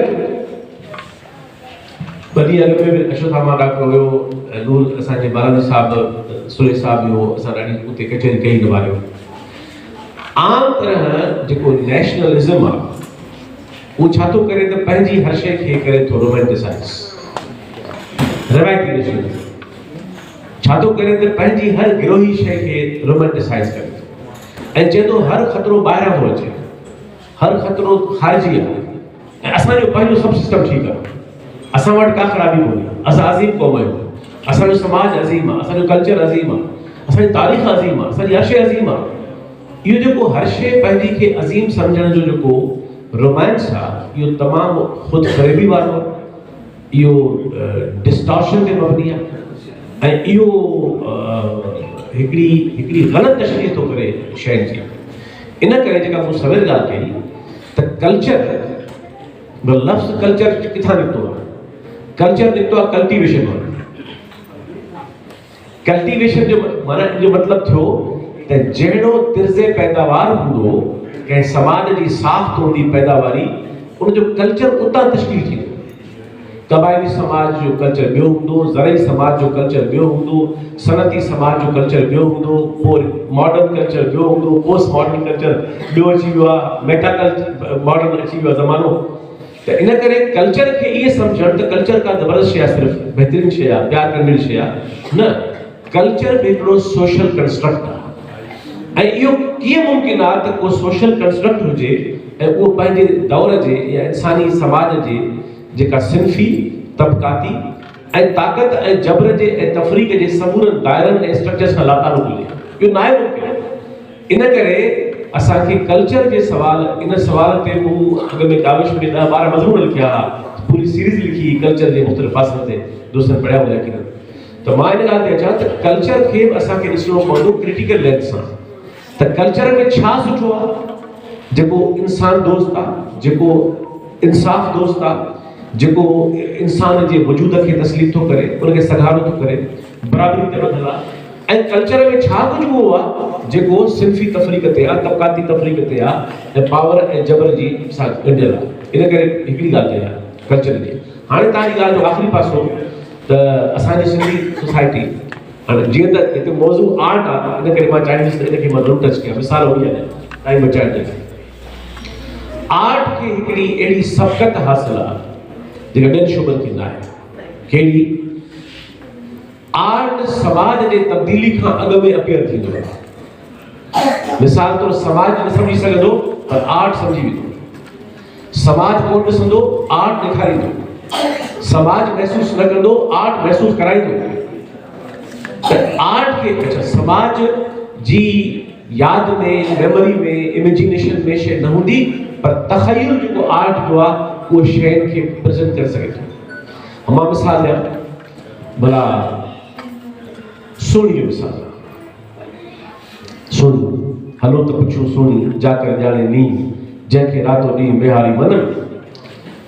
हाणे सोनी जो जेको किरदारु आहे उहो तव्हां ॾिसंदो त रुगो रोमांस थोरी आहे, ईअं थोरी आहे त सोनी रुगो मेहार सां मिलण जे इश्क में टपी थी वञे। सोनी डीकंस्ट्रक्ट थी करे पंहिंजे घर जे टेबूस खे, पिदरी टेबूस खे, पावर स्ट्रक्चर खे, ज़ोर जी शादी जे स्ट्रक्चर खे ऐं मोहब्बत जे इनकार जे रवैये खे तव्हां ॾिसंदो त सोनीअ रुगो ईअं सादी किरदारु थोरी आहे त सोनीअ मट खणी ऐं दिलो खणी ऐं टपी पई दरिया में ऐं वञी उबरी वञी वई। सोनी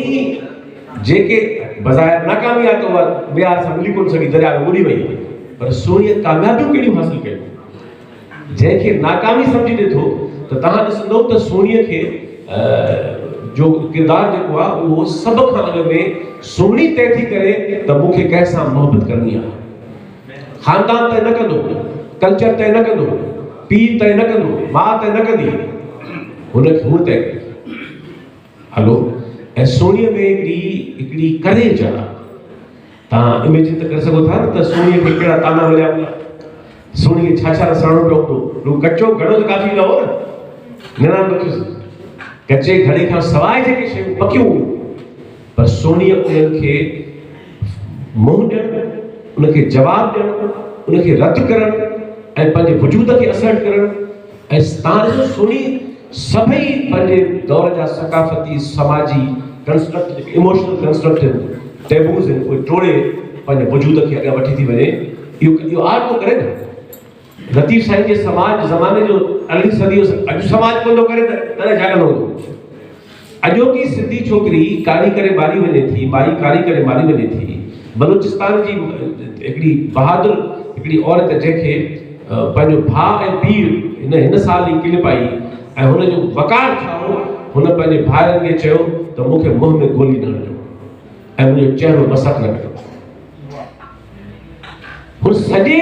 क़बाइली समाज जे हिकिड़े घरोड़े पुॼो ॾेई उहा माई वरी शान सां मरी ऐं लाश खणी त मां सम्झंदो भला मारवी आहे। हाणे असां वटि मां मिसाल खणणु चाहियां थो पर हिकिड़ो मिसाल ॾियां। आम तरह मारवी वतन जी अलामत आहे, ठीकु आहे, वतन कई सुहिणी ॻाल्हि आहे, हसीन ॻाल्हि आहे। वतन खां सवाइ मारवी जो किरदारु वतन दोस्ती खां सवाइ बि उन खां शायदि ॾहों वॾो किरदारु हुनजो ॿियो आहे। उहो कहिड़ो आहे त मारवी वरी ॻाल्हि साॻी आहे, हू जेका ह्यूमन एजेंसी आहे, जेको वजूद ते अख़्तियार आहे, मारवी तय थी करे त मां कंहिंजी आहियां इहो मां तय कंदुसि, मूंखे अख़्तियार कंदो आहे इहो मां तय कंदुसि, इहो दॿ बि तय न कंदो। ऐं महल माड़ियूं सभु शयूं, इन करे मारवी जो किरदारु वतन पर दोस्ती वारे उहो शानदार आहे, पर उन्ही में दॿिजी वियो आहे ॿियो किरदारु हुनजो, उहो जो सिंधी किरदारु। हुन जेको पंहिंजे वजूद खे असर कयो आहे, मारवी तय थी करे त मूंखे कंहिंसां लतीफ़ साईं जा मिसाल ॾिनो, पर उन खां अलावा ॻाल्हि करे ख़तमु थो ॻाल्हि कयां त आर्ट छा थो करे हिन सॼे मामले में। आर्ट सभ खां पहिरीं वॉइसलेस जो वॉइस बणिजे थो, आर्ट बेअक्स जो अक्स बणिजे थो, आर्ट इमोशन जे इज़हार खां महरूम इंसान जे जो इज़हार बणिजे थो। ऐं जॾहिं उहो इज़हार बणिजे थो त उहो पंहिंजे बुनियादी इज़हार जी तश्कील में मज़ाहिमती आहे, उनजो हुजणु मज़ाहिमत आहे। सोनी त कोन पई दवाऊं करे त मां पितरी समाज खे टोड़े पियो वञा, उनजो इहो एटीट्यूड, उनजो कंडक्ट, उनजो रवैयो, उनजो वजूद मज़ाहिमत पियो करे सॼी शइ सां। त आर्ट ऐं आर्ट को इहो नथो करे त अक्सबंदी थो करे, आर्ट छा थो करे, आर्ट पंहिंजे समाज खां अॻिते वधियल किरदारु पैदा थो करे। सोनी त अहिड़ी यानी आर्ट जो कमाल आहे। भला मैक्सम गोर्की जो नावल मां पावेल किथे हुआ तॾहिं पहिरीं मैक्सम गोर्की पावेल पैदा करे ॾेखारियो त पोइ समाज पैदा करणु शुरू कया। ताओ ची जो किरदारु सॉन्ग ऑफ यूथ जॾहिं चीन में आर्ट डीकंस्ट्रक्ट थो करे, उहो अदब तश्कील थो करे समाजी ढांचनि जी, इन करे असांखे पंहिंजे आर्ट जे डिस्कोर्स में अच्छा हीअ जेके भला असांजी सदियुनि खां असांजूं मायूं, असांजूं माऊं, असांजूं भेनरूं, असांजूं धीअरूं बर्थ भरींदियूं रहियूं। सलीमा हाशमी जी डॉक्टरल थीसिस इन मौजूदु पिया न त बर्थ खे बि उहो ई दर्जो ॾियो, रिली खे बि दर्जो उहो ॾियो जेको तव्हां ॾियो था मुसवरीअ खे ऐं मुजस्मे साज़ीअ खे, उनखे उहो ई ॾियो। त आर्ट जेको आहे उहो इन्हनि सभिनी शयुनि खे आणे थो। त मां सम्झां थो त इहो जेको सवेर ॻाल्हि थी उहा ॻाल्हि मां हिते ख़तमु थो कयां त कल्चर जी एज़ अ होल परस्तिश या उन ढांचे जी परस्तिश आहे जेको तबक़ाती ऐं सिंफ़ी पेट्रियार्कल समाज जी कंस्ट्रक्ट आहे। असांखे हर समाज जे वहिंवार खे ॾिसणो पवंदो, उहो सियासत हुजे, उहो मईशत हुजे, उहो कल्चर हुजे, उहो अदब हुजे, उहो आर्ट हुजे, हर शइ। मज़हब खे ॾिसणो पवंदो, मज़हब जो एतिराम कंदे दुनिया जा सभई मज़हब क़बाइली ऐं ज़रई जागीरदारनि समाज जी दौर जी पैदावार आहे। इहो कीअं मुमकिन आहे त इहे मज़हब बची सघिया हूंदा पेट्रियार्की खां? नामुमकिन आहे। दुनिया जा समूरा बिलीफ सिस्टम्स, दुनिया जा समूरा रूहानी निज़ाम, भला हलो आख़िरी मिसाल थो ॾियां कहिड़ो पावरफुल आहे कल्चर जो हिकु सिंधी कंस्ट्रक्ट। इंसानी तारीख़ में सूफ़ी मिस्टिक्स खे असां ग्लोरीफाई कयूं था, ठीकु आहे, सुहिणा हसीन कमाल केतिरनि ॻाल्हि न, पर गौतम बुद्ध बि इनकार कयो हो त मुंहिंजी ज़ाल, मुंहिंजी माउ जेका आहे प्रजापति ऐं यशोधरा बेशु नथियूं थी सघनि। पोइ हुनखे पंहिंजी माउ ऐं धीउ साबित करे ॾेखारियो, ज़ाल साबित करे ॾेखारियो त उहे थी सघनि थियूं। ऐं तव्हां ॾिसंदो त मुर्शिद, तव्हां करे ॾिठो की मुर्शिद जी मुरीद कमाई हुजे? मां त ख़ैर मुर्शिद जे ख़िलाफ़ आहियां त न मुर्शिद हुजणु खपे न मुरीद हुजणु खपे, पर भला जेकॾहिं तव्हां मुर्शिद आहियो मिसाल तौर त तव्हां करे इजाज़त ॾिनी आहे त तव्हांजी मुरीद का माई बि थी सघे, ठीकु आहे न? त इन करे हीअ त आयशा सिद्दीक़ा भागवारी आहे, असांजी दोस्त, राइटर आहे जो उनजी जमीला हाशमी थी जो उनजो भाव कोन्हे त तव्हां ॾिसंदो त पैट्रियार्कल जेको कंस्ट्रक्ट आहे उहो कीअं टेंजिबल इंटेंजिबल फॉर्म में कल्चर में नफ़्सियात में समाजी रवैयनि में क़दरनि में मईशत में हर शइ में घिड़ी थो वञे ऐं आर्ट इहा आहे जेको हुनखे इन्हनि लिकल तहनि मां कढी सतनि परदनि मां कढी चइबो न्याणी सत क़ुर अहिड़ो कूड़ तव्हां ॿुधो कोन हूंदी पादर में हूंदुसि अख़्तियार में कोन सॼी छेड़ा मलींदी नालो भाग भरी सॼो ॾींहुं पादर में भाग भरी हुनजी हू बख़्तावर तॾहिं थींदी भाग भरी तॾहिं थींदी जॾहिं उहा पंहिंजे वजूद ते अख़्तियार रखंदी ऐं लास्ट बट नॉट लीस्ट आख़िरी ॻाल्हि कयां त हीउ जेको पितरी समाज आहे त उहो छा थो करे उहो माई जे जिस्म खे इहो टैबू आहे ॻाल्हाइणु जॾहिं औरत ॿार चयो त मेरा जिस्म मेरी मर्ज़ी माण्हू चिड़ी पिया चङा ॿार चिड़ी पिया प्रोग्रेसिव माण्हू चिड़ी पिया मां खां पुछंदोसीं भला हीअ मुंहिंजी धीउ आहे बराबरि सां नथो ॾियां भला हिन जे जिस्म ते हिन जो अख़्तियार न हुजे त कंहिंजो हुजे भला अख़्तियार न आहे ठीकु आहे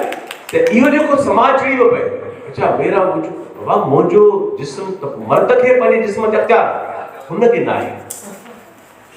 त हीउ जेको तबक़ाती समाज आहे छा थो करे उहो कूड़ो तकदुस पैदा करे माईअ जो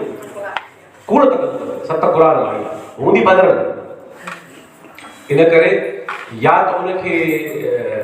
जिन्सी तरह ॾेखारिबो सॼो कॉर्पोरेट सेक्टर कैपिटलिज्म उहो मोटरसाइकिल अख़्तियार में माई बीठी आहे बाबा मोटरसाइकिल अख़्तियार में छो बीठी आहे ठीक है इन करे आर्ट तो करे आर्ट हिन सिंफ जे जिस्म खे पंहिंजे खुद मुख्तार हैसियत में ऐं ॿियनि रूपनि में बहाल थो करे जेके रूप पितरी समाज ॾिसण था कासा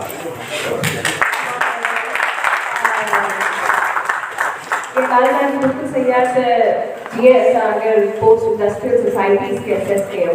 त ज़मीनुनि जे मथां इजारतदारी त जॾहिं असां इंसान या हिकु माई जी पंहिंजी जिस्म जे मथां इजारतदारी जी ॻाल्हि कयूं था त उहो पहिरियों ॾाको आहे हू पंहिंजी ह्यूमन एजेंसी खे असर करे सघे असां तव्हां ॻाल्हि ॿोल में तमामु घणो ज़िक्र कयो मज़ाहमत ऐं असां ॾिसूं था त अॼोके हिन दौर में मज़ाहमती तहरीकूं जेके आहिनि उहे पूरे पाकिस्तान में असांखे नज़र अचनि थियूं पर ऐं वरी मिसाल ॾींदसि बलूचिस्तान जी सिंध जी हुन में मिसाल असां वटि आहे त मायुनि जो वॾो सुठो किरदारु असां अॼोके दौर में ॾिसूं था मज़ाहमती किरदारु असां अॼोके दौर में ॾिसूं था त इहा पंहिंजे पाण में हिकु सियासी मज़ाहमत आहे पर मॉडरेट आलिया खां सवाल करणु चाहींदमि त छा इहो असां इनखे हिकु पितरशाही निज़ाम जे ख़िलाफ़ मज़ाहमत जे तौर ते ॾिसी सघूं था ऐं सिंधी समाज जे कॉन्टेक्स्ट में उहो असांखे कीअं थो नज़र अचे हा इहा ॻाल्हि ठीकु आहे त हिकिड़ा इनकलाबनि जा दौर पाण अगरि ॾिसजूं त मज़दूर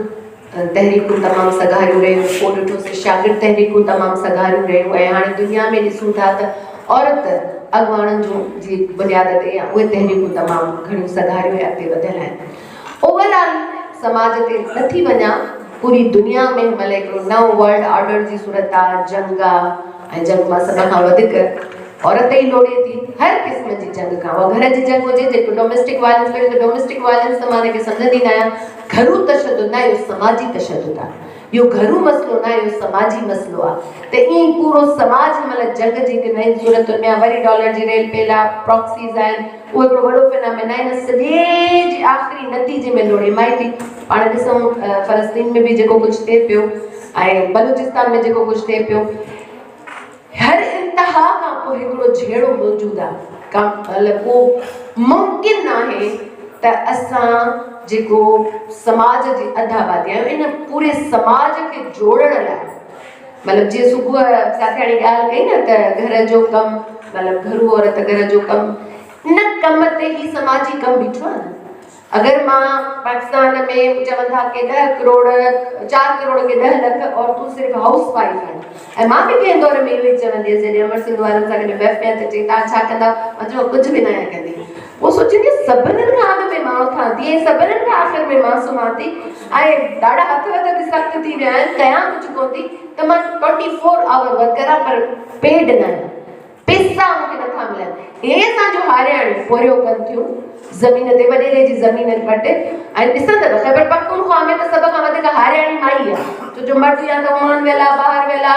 जंग में वेला पीटीएम में वेला कुझ में वेला उते सोरो आहे उहो निकिरी वेंदा आहिनि रॾियूं बकरियुनि खे हकले वेंदो आहे ज़मीन ते वरी पोरियो करे वरी राति जो अची वापसि घरनि में वाड़े छॾींदो आहे। ईअं सिंध में पाण जे इलाइक़े में बि रहंदा पाण ॾिसंदा रोबो लाभ इहो त परदे जो सिस्टम हुते थींदो कीअं, रोबो पाण कंदासीं कीअं, पाण त रेस केनाल वारे इलाइक़े जा आहियूं, अबायो पाए त रोबो कोन थो थी सघे, मोड़ अबायो पाए त चुंडे नथा सघजनि, त इहो हिकिड़ो मथां मिडिल क्लास जी काउंट चयो त हिकिड़ी मिडिल क्लास जी जंहिं वटि नाणो आहे त पोइ हुन वटि मज़हब बि अची वियो आहे, तीअं हुनजा परदे जा घर जूं दीवारूं बि असां वटि ॿाहिराड़ी में त पोइ आंगण जी का बि दीवार न हूंदी हुई, एतिरो बना हूंदा भई एतिरो स्पेस मुंहिंजो आहे इहे स्पेस तुंहिंजो आहे बाक़ी साफ़ तूं कजाए, पर जीअं जीअं पैसो थो अचे ऐं जीअं जीअं त पोइ असांजे घरनि जूं दीवारूं बि वधनि थियूं ऐं असांजे जिस्म ते बि अञा वधीक अबाया वधनि था ऐं असांजे शऊर ऐं सम्झ ते बि हिकिड़े पासे इहो न्यू लिबरल जेको मज़हबी नैरेटिव आहे बिल्कुलु हिकिड़े इन जुमिले ते इन स्लोगन ते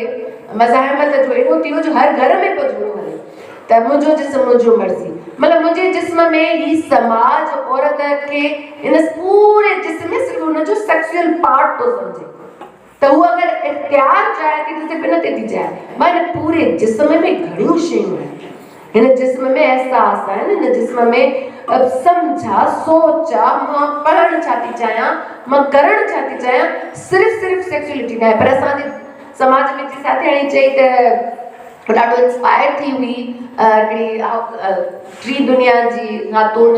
सावरो कलर, मुंहिंजो सावरो कलर आहे इत्तेफ़ाक़नि सां मूंखे कारी चवंदा घर में, क्रिश्चियन चवंदा कारी चवंदा नंढेला खां वठी, असांजो गंदुमी कलर आहे असांजो सूंहं दुनिया में, ख़ैर पर असां वटि छो जो 300 साल अंग्रेज़नि जा गुलाम रहिया असां वटि त ॿार बि ॼमंदा चवंदा हाणे सभु पाक छो अंग्रेज़ जहिड़ो, त हिकिड़ा गुलाम हैसियत तव्हांजी सिर्फ़ु कॉस्मेटिक जी बुनियाद ते ठहे त पोइ ज़ाहिर नैरेटिव बि समाज जो तव्हां इहो जोड़ींदव, वटि पकड़ कयो सॼो ॾींहुं या ब्रांड वठो न, ॾाढा बहितरीनु स्लोगन आर्ट मज़ाहिमत में बि कमु अचे थी त आर्ट तव्हांजी ज़हन साज़ी ठाहिण में बि, गुलामत जो स्लोगन मुकमिल औरत, मूं ज़िंदगी में गुलाम न पाती 48 सालनि ताईं मुकमिल औरत न थी सघे सदा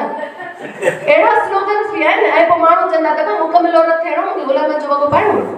मूंखे फलाणे ब्रांड जी लिपस्टिक इस्तेमालु करणी आहे, मूं न कई आहे सॼी ज़िंदगी लिपस्टिक इस्तेमालु, त पोइ हाणे मां मुकमिल औरत न आहियां, त अहिड़ा स्लोगन्स बि तव्हांजो नैरेटिव ठाहिनि था छो जो हीउ पूरो सोशल मीडिया या घणो कुझु इन में ॾिए थी त तव्हांजो नैरेटिव ठाहिनि 24 कलाक त तव्हां इहे रियासती निज़ाम जिते अणबराबरी जो समाज हूंदो त हुनजी ज़हन साज़ी बुनियादी आहे, अवामी मज़ाहिमती ज़हन साज़ी जेको असां कावड़ ॻाल्हि करे वियो त कल्चर जो जेको बहितरीन तारीख़ जो पासो आहे छो जो उहो पंहिंजो मैदान मारे चुको आहे, पाण मां हथ न पटे,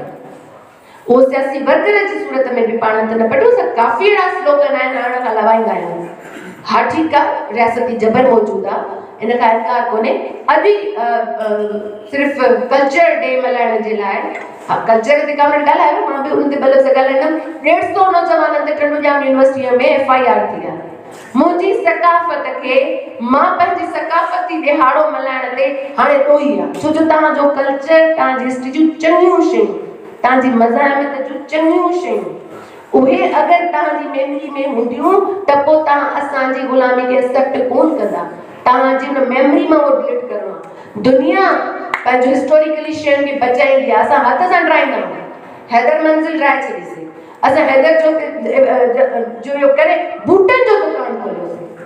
त तव्हांजी हिस्ट्री मां तव्हांजी मेमरी मां तव्हां मज़ाहिमती जेके किरदार मज़ाहिमती जेकी हिस्ट्री आहे तव्हांजी उहो कल्चर आहे तव्हांजो उहो वञे, असां वटि कल्चर ॾियारो छा वॾी घेर वारी शलवार बोस्की जो वॻो, पर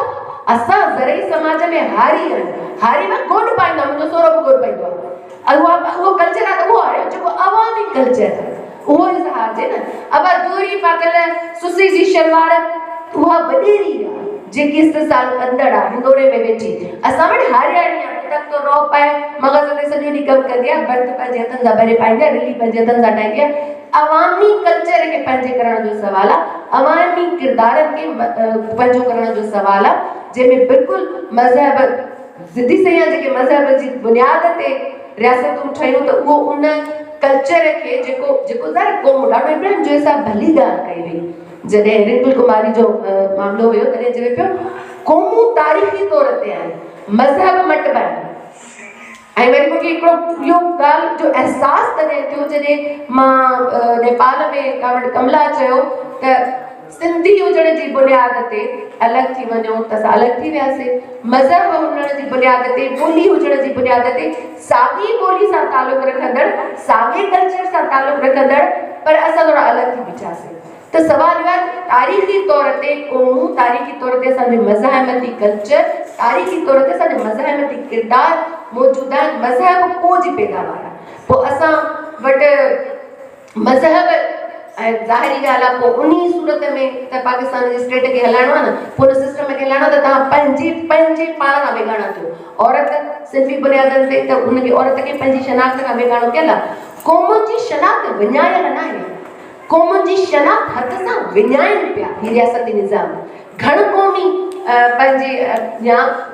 खे ही एक्सेप्ट नथा कनि त जेकी क़ौम पंहिंजे कल्चर सां, पंहिंजी ॿोलीअ सां, पंहिंजी रिसोर्सिस सां पंहिंजी ॻाल्हि थी करे त उनखे तबाह करण जी ॻाल्हि था कनि। ईअं ई जो बिरदशाह जो समाज आहे, लिबरल फेमिनिस्ट इहो ई थियूं कनि त उहा फर्दी आज़ादी जी ॻाल्हि ज़रूरु थियूं कनि, उहा कलेक्टिव आज़ादी जी ॻाल्हि नथियूं कनि। इहो जेको आहे मां ऐं पोइ न, असां वारो मामिलो जेसिताईं नथो जुड़े तेसिताईं मां नथी सम्झां त मामला सिंधी बुनियादनि ते हली सघनि था, क़ौमी बुनियादनि ते हली सघनि था। सोनी जो कावड़ मिसाल ॾेई वियो। असां वटि अक्सर इहो चवंदा आहिनि फेमिनिज़म त ॿाहिरियों नज़रियो आहे, पर ॿाहिरियों नज़रियो सोनी ते मौजूदु आहे। सोनी जहिड़ो किरदारु मूंखे यूरोप जो ते अंग्रेज़ी पढ़ाईंदड़ उस्ताद हूंदा, अहिड़ो को किरदारु मूंखे कंहिं तव्हां हिन लिटरेचर मां को हथु करे ॾियो। जेके लोक दास्तानूं, जेके इश्क जो दास्तानूं पंहिंजो हिन सॼे दरिया सां जुड़ियल आहिनि, अहिड़ा मूंखे तव्हां यूरोप ऐं वेस्टर्न कंट्री जा के लोक दास्तानूं ॾेखारियो। मोखी मतारनि जो किरदारु भला यूरोप त पोइ तरक़ी कई न, डार्क एज में रहियो, ॾाढियूं करे मारींदा हुआ असांखे। एजुकेशन जी ॻाल्हि पिया कयूं त सिर्फ़ु त ॾाढियूं थियूं हज़ारे औरतूं, करोड़े औरतूं हुयूंसीं। तंहिं दौर में पाण वटि मोखियुनि जो किरदारु आहे मौजूदु। त असां कल्चरली तौर ते रिच आहे, उनखे पंहिंजो करण जो सवाल आहे। बाक़ी ही जेको मथां रियासती नैरेटिव जो हाकमनि जो कल्चर, औरंगज़ेब जे कल्चर खे तबाह करण जो सवाल, दारा शकोह जे कल्चर खे पंहिंजे करण जो सवाल सेशन जे इख्तितामी सवाल का हल्ला जिथे समाज, जहाँ पे हम समाज को असेस करते हैं, जहाँ पे हम कल्चर को असेस करते हैं, वहाँ पे एक बहुत अहम इसका पहलू ये भी होता है कि क्या हमारे पास स्ट्रक्चरल मैकेनिज्म्स मौजूद हैं कि ये जो बराबरी जिसकी हम बात कर रहे हैं उसको इंश्योर किस तरह से किया जाएगा। तो मारिया, मेरा आपसे सवाल होगा, एक तो आपने पहले भी लूप होल्स जो है वो उसको आइडेंटिफाई किया, लेकिन हमें पता है कि 2024 से कहा गया है कि जो डोमेस्टिक वायलेंस बिल है उसकी कमीशन बननी चाहिए, उसका प्रॉपर मैकेनिज्म जो है उसको इंश्योर किया जाना चाहिए। तो मैं चाहूँगी कि आप इसके ऊपर बातचीत करें और उसके साथ साथ ये भी हमें बताएं कि क्या तरीक़ेकार हो सकता है जिससे हम इंसाफ तक रसाई जो है वो ख़वातीन जो चाहती हैं कि वो इस इस्तेहसाल से बाहर निकले, तो वो क्या तरीक़ेकार हमारे पास मौजूद है कानूनी तौर पर? इस क्वेश्चन को आंसर करते हुए मैं आपको 2018 की जस्टिस सलाहुद्दीन पवर की एक जजमेंट की तरफ रिडायरेक्ट करूंगी, जहां पर एक ऐसे ही मैटर हुआ था जहां पर एक औरत ने कॉन्स्टिट्यूशनल पिटीशन के जरिए अपना राइट इन्वोक कर अपनी डोमेस्टिक वायलेंस के अगेंस्ट सेफ्टी क्लेम करने के लिए वो कोर्ट आई थी, और जस्टिस सलाहुद्दीन पवर ने डोमेस्टिक वायलेंस एक्ट को एनालाइज किया और उन्होंने स्ट्रक्चर को एक नज़र देखा। तो उन्होंने क्या आइडेंटिफाई किया, उसमें हमारे सवाल का जवाब मौजूद है। हमारा डोमेस्टिक वायलेंस एक्ट प्रोवाइड कर रहा है, 2013 के एक्ट से ही हमें ये प्रोवाइड किया जा रहा है कि जी कमीशंस बनाई जाएंगी, प्रोटेक्शन कमेटीज बनाई जाएंगी on district levels, protection office officers appoint किए जाएंगे ऑन डिस्ट्रिक्ट लेवल्स कि अगर इस तरीके का कोई भी केस ऑफिसर को अप्रोच करेगी, कांटेक्ट करेगा जो भी सर्वाइवर होगा, जो भी विक्टिम है, और फिर वो प्रोटेक्शन कमेटी के पास उसको लेके जाएगा, जो कि प्रोटेक्शन कमेटी कॉन्स्टिट्यूट कर रही होगी आपके साइकोलॉजिस्ट के ऊपर, आपके मेडिकल ऑफिसर के ऊपर, आपके लॉ ऑफिसर के ऊपर और आपके सोशल वर्कर के ऊपर कॉन्स्टिट्यूट कर रही होगी। वो फौरन से आपको इमीडिएट रेस्क्यू करेगी और उसके बाद आपको जो है वो कोर्ट तक सेफली लेकर जाएगी। और डोमेस्टिक वायलेंस के तहत आपको सेवरल रेमेडीज, आपके प्रोटेक्शन ऑर्डर, आपको रेजिडेंस ऑर्डर, जो कि मैं अभी डिस्कस करूंगी कि ये क्या होते हैं, कि आपको ये सारी रेमेडीज दिलवाएगी और आपको सेफ एंड सिक्योर करेगी फ्रॉम योर परपिट्रेटर, जो भी ऑफेंडर आपके साथ ये कर रहा है।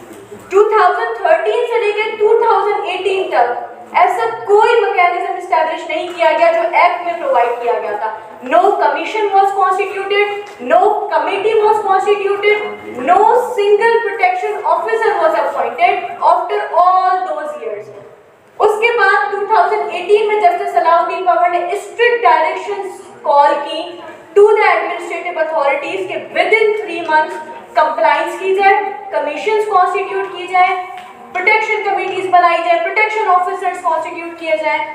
और उसके बाद से आज वी हैव एंटर्ड इनटू 2025, बल्कि ऑलमोस्ट 2026।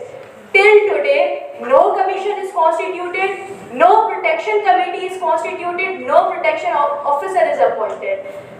तो ये एक बहुत मेजर ड्रॉबैक है जो 2013 से लेकर 2018 and after Justice Salauddin Pawar की डायरेक्शंस के बावजूद जो 3 मंथ्स की डेडलाइन दी गई, उसके बावजूद से लेकर आज 2026 तक एक सर्वाइवर को उसके डोमेस्टिक वायलेंस से निकालकर स्टेट के पास प्रोटेक्शन तक लाने के लिए जो मैकेनिज्म लॉ ने प्रोवाइड किया वो आज तक वैसे ही वैकेंट, एम्प्टी मौजूद है। उसको गैप को ब्रिज करने वाला आज तक हमारे पास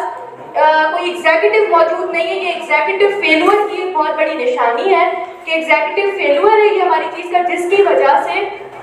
डोमेस्टिक वायलेंस सर्वाइवर के लिए बहुत मुश्किल हो चुका है कि वो अपने वायलेंस के इल्जाम से निकलकर स्टेट की प्रोटेक्शन में आए और अपने राइट्स क्लेम करे।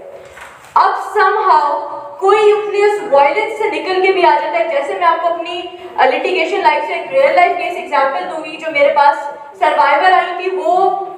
ऑल टाइप ऑफ अब्यूज की विक्टिम थी। उनको शादी के 2nd मंथ से ही उनके हस्बैंड ने इस चीज के लिए यूटिलाइज करना शुरू कर दिया था कि वो अपने फ्रेंड्स एंड फैमिली से उनके लिए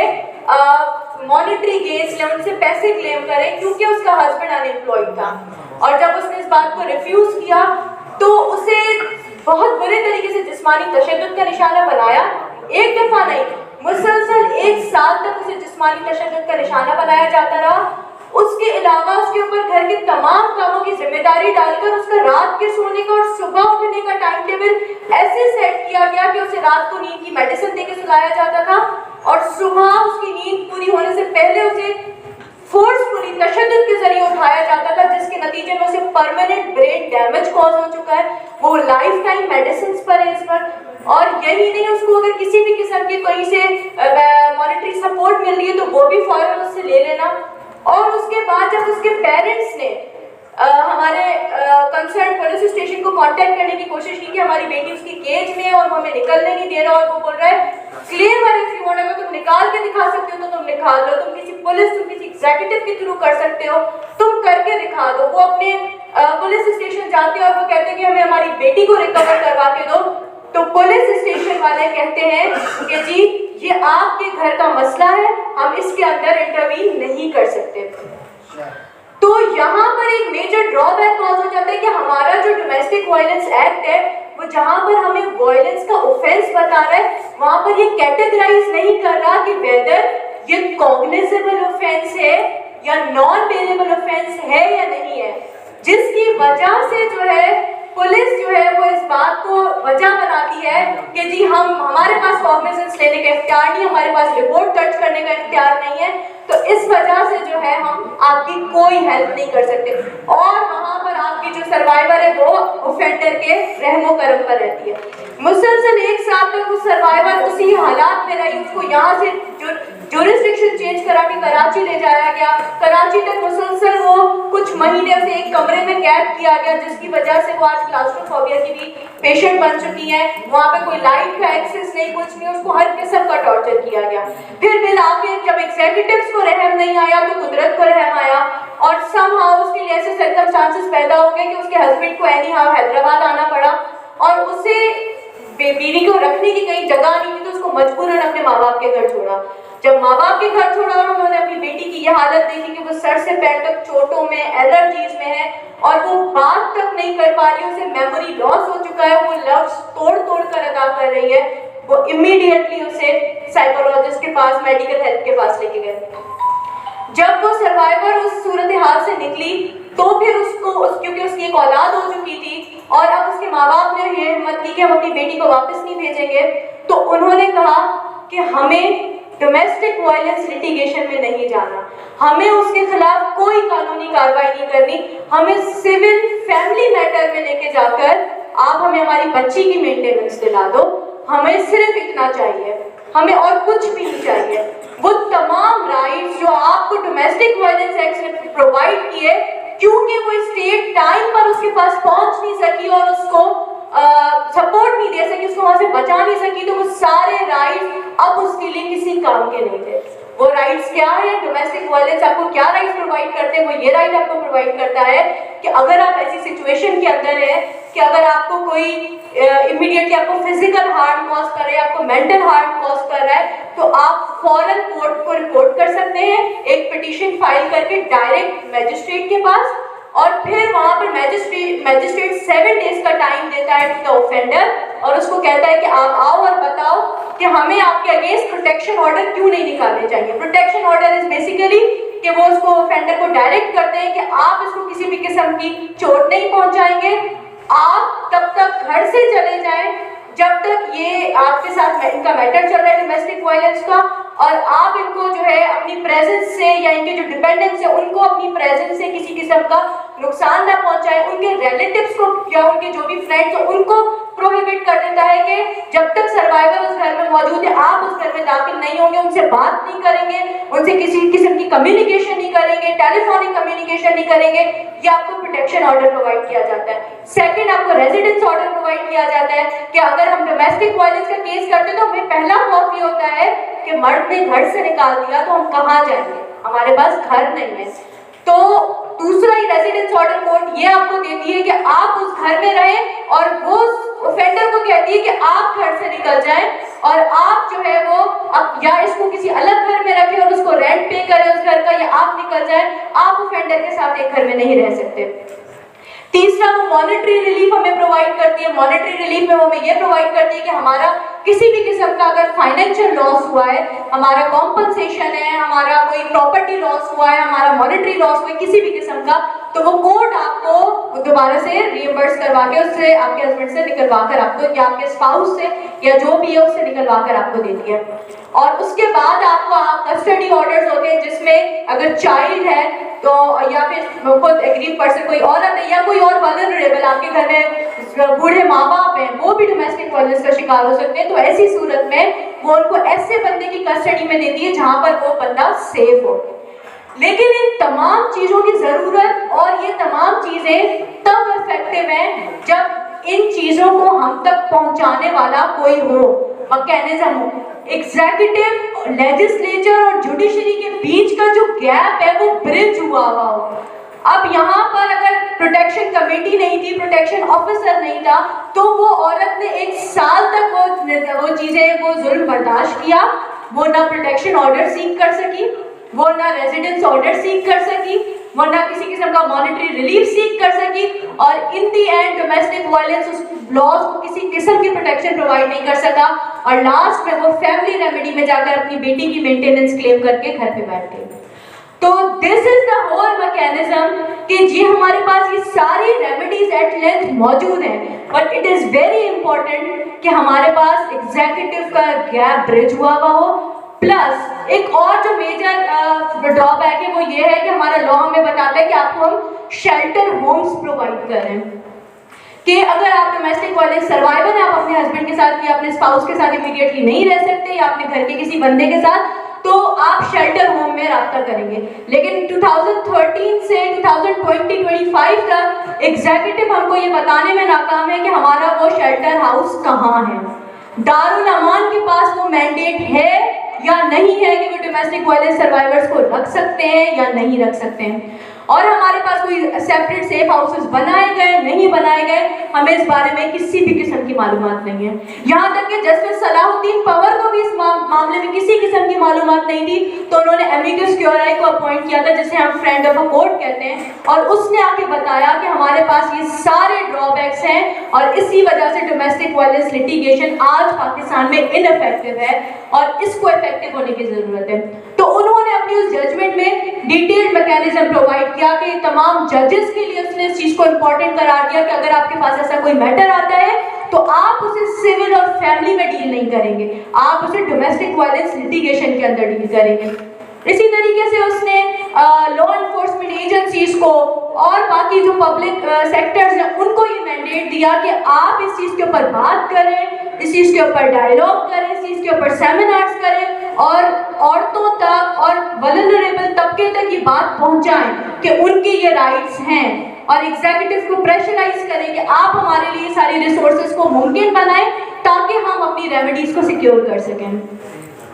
आई थिंक दैट्स ऑल। मैं अपने तीनों पैनलिस्ट की शुक्रगुजार हूँ कि हमने बहुत होलिस्टिकली इस चीज़ के ऊपर बात की, हमने समाजी, सियासी, सकाफती और कानूनी पहलुओं पे बात की, और मैं उम्मीद करती हूँ कि हमारी जो ऑडियंस है उनको ज़रूर कुछ चीज़ें इसमें से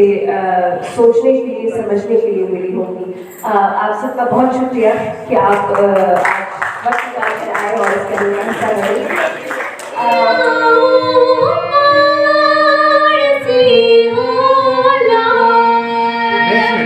छप्पर छड़ी